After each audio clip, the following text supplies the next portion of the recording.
Hello everyone, आप सभी का स्वागत है।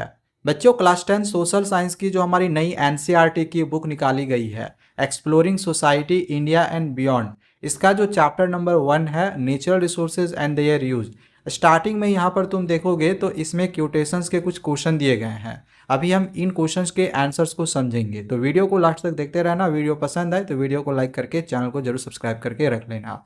और हाँ, इस चैप्टर को हमने पूरा भी समझाया हुआ है। अगर आपको पूरा चैप्टर समझना होगा या फिर इस चैप्टर के एक्सरसाइजेस के क्वेश्चन आंसर्स को समझने होंगे, उसकी वीडियो भी बना दी है, तो लिंक दोनों का डिस्क्रिप्शन पे दिया हुआ होगा, जाके आप समझ सकते हो। नेक्स्ट वीडियो में इसका नोट्स भी मैं तुम्हें दे दूंगा। तो चलिए अब हम इन क्वेश्चन के आंसर्स को समझते हैं। तो यहाँ पर पहला क्वेश्चन दिया गया है कि how do we categorise natural resources. हम नेचुरल रिसोर्सेज को कैसे कैटेगराइज करते हैं, मतलब नेचुरल रिसोर्सेज को हम कैसे बांटते हैं। तो नेचुरल रिसोर्सेज को हम यूजुअली नीचे गए इन 3 तरीक़ों से डिवाइड कर सकते हैं। पहला, renewable and non renewable resources. Renewable resources क्या होते हैं? तो रिन्यूएबल रिसोर्सेज वो होते हैं जो नेचुरल रूप से दोबारा बन जाते हैं, जैसे कि सूरज की रोशनी, हवा या पानी। वहीं नॉन रिन्यूएबल रिसोर्सेज क्या होते हैं? तो जो एक बार यूज़ होने के बाद ईजिली वो वापस नहीं बनते हैं, उन्हें वापस बनने में हज़ारों साल लग जाते हैं, जैसे कि कोयला, तेल या मिनरल्स। इनको हम नॉन रिन्यूएबल रिसोर्स कहते हैं। तो यहाँ पर हमने पहले कैटेगरी में बांट दिया रिन्यूएबल और नॉन रिन्यूएबल रिसोर्सेज में। दूसरा कैटेगरी में हम बांट सकते हैं बायोटिक और अबायोटिक रिसोर्सेज में। तो बायोटिक और अबायोटिक रिसोर्सेज क्या होते हैं? बायोटिक रिसोर्सेज ऐसे रिसोर्सेज होते हैं जो लिविंग थिंग्स से मिलते हैं, जैसे फॉरेस्ट एंड एनिमल्स। वहीं अबायोटिक रिसोर्सेज ऐसे होते हैं जो नॉन लिविंग थिंग्स से मिलते हैं, जैसे कि एयर, वाटर, सॉइल या मिनरल्स। वहीं तीसरे कैटेगरी में हम इसे बांट सकते हैं बेस्ड ऑन ओरिजिन और अवेलेबिलिटी।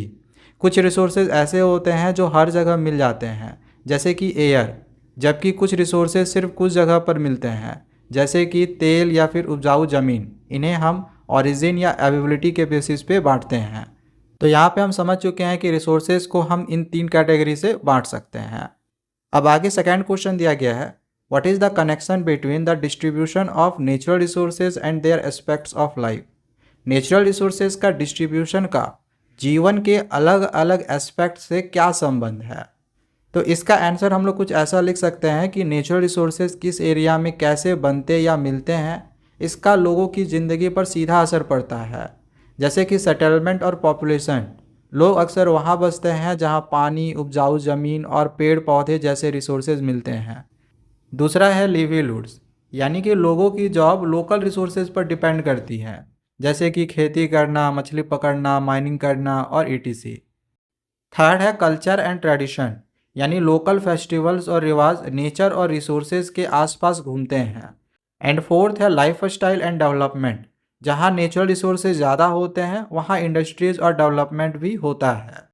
नेक्स्ट अब आगे क्वेश्चन नंबर 3 है, what are the implications of unsustainable use और over exploitation of natural resources. अगर हम नेचुरल रिसोर्सेज का ओवर यूज़ या फिर अनसस्टेनेबल यूज़ करें तो क्या असर पड़ता है?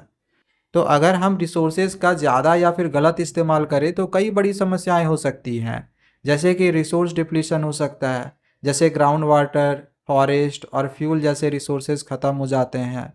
दूसरा कि इन्वायरमेंटल डैमेज हो सकता है, ये पॉल्यूशन, डिफॉरेस्टेशन, सॉइल इरोजन और क्लाइमेट चेंज का कारण बन सकता है। थर्ड है लॉस ऑफ बायोडाइवर्सिटी, इससे जानवरों और पौधों की प्रजातियां खत्म होने लगती हैं और प्राकृतिक संतुलन बिगड़ता है। एंड फोर्थ है इम्पैक्ट ऑन फ्यूचर जनरेशन, मतलब कि अगर हम सब कुछ आज ही ख़त्म कर दे तो आने वाली पीढ़ियों के पास कुछ बचेगा ही नहीं। इसलिए ज़रूरी है कि हम रिसोर्सेज का सस्टेनेबल और समझदारी भरा उपयोग करें, प्रकृति और लोगों दोनों को बचाने के लिए। तो यहाँ पर 3 क्वेश्चन दिए गए थे, तीनों का आंसर हमने यहाँ पर करवा दिया है। बाकी अदर चैप्टर को समझने के लिए चैनल को सब्सक्राइब करके रख लें। मिलते हैं दूसरे वीडियोज़ में। Thank you, bye bye.